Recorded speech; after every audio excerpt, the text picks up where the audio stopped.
Welcome to Beware of Spoilers. I am Adam. This will be the last of the, the low budget car recording episodes. I'm going back to, to the highly produced episodes, starting on Saturday. Not for every episode, it's just on Saturday when I go to the movies, it'll be in the middle of the day and not at 6 o'clock at night, and then I won't have to, record after going to a movie at 6 o'clock at night. So that one will be highly produced, or at least more produced than this. I think even calling it highly produced is a little bit disingenuous. But I digress. So, where we have today, The Flash, Armageddon. The part 2 of the 5.5 part crossover event on the CW, where, characters from all over the Arrowverse are crossing into Flash as part of a big farewell tour. And, I have a problem with the fact that, again, spoilers, so if you don't want spoilers, you shouldn't listen to this podcast, because it is in the title. The title is a spoiler warning. I have a problem with the fact that they killed off Joe West off-screen 6 months prior.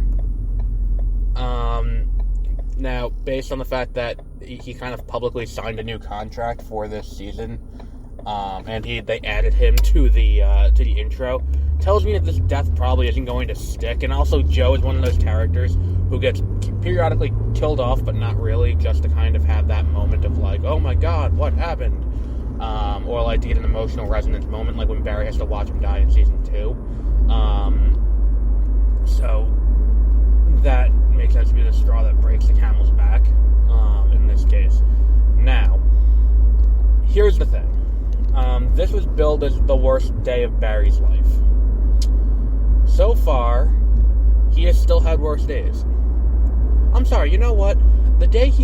I would say that the day in Flashpoint where he watches Wally die, then has to beg his worst enemy to go back in time and murder his mother, so that way everything can be put back right, and then he goes back and things are still fucked up. I feel like that is definitely a worse day. I'm sorry, okay, Star Labs is now shut down, and it's now a biohazard zone and all of that. Okay, now Barry's under federal investigation for tampering with a witness, allegedly, and all of that. I don't think that anything there is necessarily worse than anything he's had up until this point. Like, there is nothing new here that is necessarily worse than before. The metahuman threat this week is kind of dumb, and I think that, Despero is kind of just, a mustache-twirling, bad guy who doesn't really do too much, in this episode.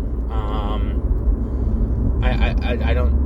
there's nothing about this episode that really, makes me want to rewatch it. And I know we got Jefferson Pierce back. I love that. And Alex has 2 small roles in the episode from Supergirl, and Jefferson Pierce is from Black Lightning, and I do really like that.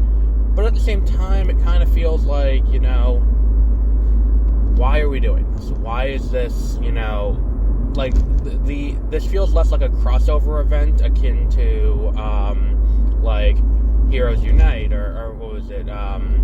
Heroes Unite was the name of it. Legends of Today, Legends of Yesterday. Flash versus Arrow. Crisis on Infinite Earths, Elseworlds. It doesn't feel like that kind of crossover event.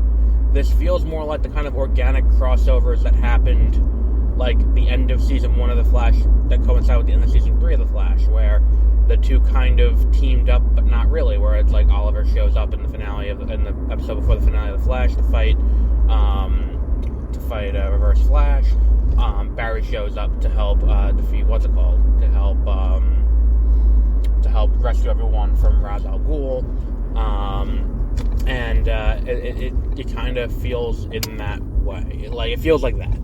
I don't think that this show necessarily does anything that well in this episode. So again, we're now 2 episodes into a 5-episode crossover event, and we haven't really covered any ground or done anything to get us to a point where it's like, okay, this is worth, continuing to watch. And that's a failing of this show. If you can't convince someone to watch it, the show is failing. And holy fuck, is Stop and Shop crowded today. I had to make a stop, and that's why I'm recording this, and holy fuck, Stop and Shop is crowded. What the fuck? Well, everything's closed except for Stop and Shop. It's only open until 4, so that's probably why. So yeah, I mean, I'm gonna keep watching, but again, this is another thing where it's keep watching or don't keep watching. It doesn't really matter. It's more of here's the problem. It's like they're treating it because it's like we have a built-in fan base. The built-in fan base is going to watch it regardless of what we do. So we're not going to worry about, making sure that making sure the plot is good or makes sense or anything, because that's not the most important thing here. So we'll wrap up there for today. The Flash Armageddon, you can watch it on CW, the app, or CWC, whatever the hell it's called. And part 3 comes out next week. So until then, have a great rest of your week.